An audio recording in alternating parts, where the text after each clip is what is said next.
everybody, so tonight I am going to be attempting to do my first tutorial, but this has been personally requested to make a video how I achieve a flawless complexion for my makeup. Hi guys, so this is a few of the tools. I'm just gonna run down a few of the tools that I usually use or that are usually really helpful in getting started.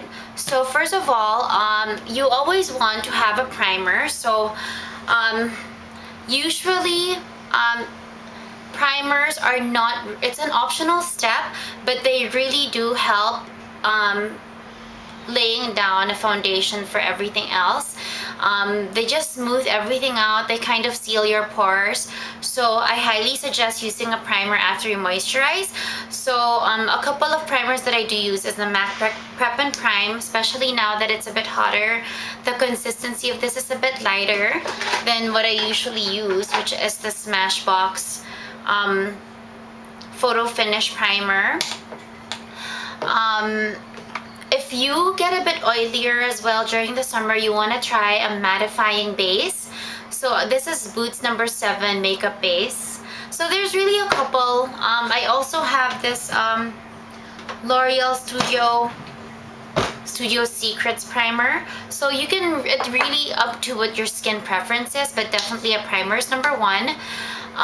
Number 2 is the tools you're gonna use. So it's either you can use a brush. So some people prefer applying foundation with a brush. Some people actually just use their fingers. And another alternative is a sponge, or I use a beauty blender. And I guess that's about it. So we can get started. Hi guys, so let's get started. I know I look kind of funny with this, but you just want to always pull everything back, your hair back, so nothing gets in the way of your application. So I've already dampened my beauty blender sponge.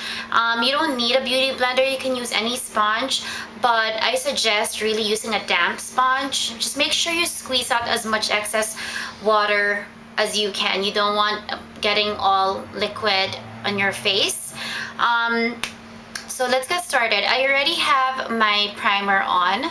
So what I'm gonna do is I'm gonna use my Diorskin Nude foundation. And this one is very, it's more liquid than some foundation. So what I do is I use the back of my hand mostly for any foundation, and I just pump the right amount that I need. So usually it's like, so this is a bit more liquid-like, and usually you just want like a dime size like this. I like applying this foundation with the Airbrush 55 with a brush, but I find that picking up the product this way with your brush, you end up wasting so much of the product on the brush. So what I do is I actually put the product directly on my skin, on certain parts of my skin. And what I do is I kind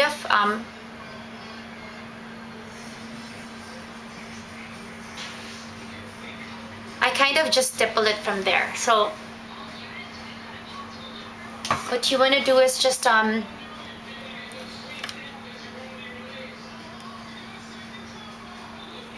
with this brush, you want a brush that is kind of not too densely packed, and you just kind of stipple the product.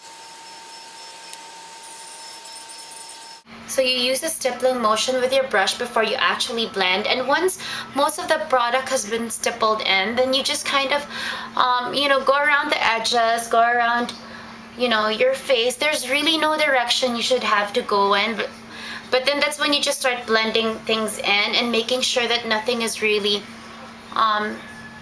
you know, standing out immensely. So yeah, so that's, you kind of also want to make sure you're also getting a bit down in your neck, but don't put product down here because you're just wasting the product. It's not really that seen. And usually I usually mix foundations.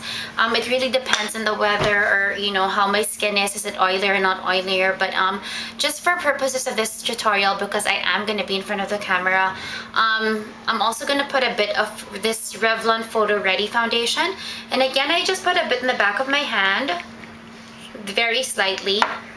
I find that mixing foundations really does achieve a certain finish that none of them on their own can actually achieve. And then also don't forget to put foundation on your eyelids in smaller areas. Also, I make sure that I apply around this area because like around here, you want to make sure that you don't get any bad foundation lines. So again, you just stipple the product in. You want to make sure you get to stipple everything first before you start blending them so that, you know, the product isn't drying you.